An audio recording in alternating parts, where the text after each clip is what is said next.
90% लोक मच्छी फ्राय करताना पीठ वापरतात, पण ही पद्धत पाहिल्यावर तुम्हीही तसंच कराल. रोजचं जेवण एपिसोड 26 मध्ये तुमचं स्वागत आहे.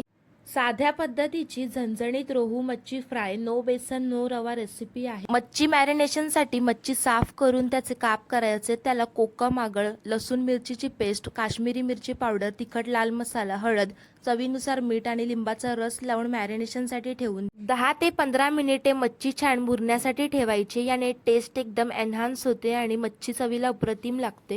मच्छी फ्राय करण्यासाठी तव्यामध्ये तेल थोडं जास्त प्रमाणात घ्यायचं आणि थोडं मध्यम गरम झालं की यात मच्छीचे पीस सोडायचे आणि ते चांगले अलटून पलटून क्रिस्पी होईपर्यंत तळून घ्यायचे. वरनं कढीपत्ता घालायचा, याने टेस्ट खूप छान येते. शेवटची 30 ते 40 सेकंद मीडियम फ्लेमवरती मच्छी छान गोल्डन क्रिस्पी टेक्स्चर येईपर्यंत तळून घ्यायची आहे. रोहू मच्छी फ्राय सर्व करताना वरनं चाट मसाला घालायचा, लिंबू पिळायचा आणि कांद्यासोबत गरमागरम वरण, भात, चपाती यांसोबत ही रोहू मच्छी फ्राय नक्की ट्राय करा. झणझणीत रोहू मच्छी फ्राय कशी वाटली कमेंटमध्ये नक्की सांगा. धन्यवाद.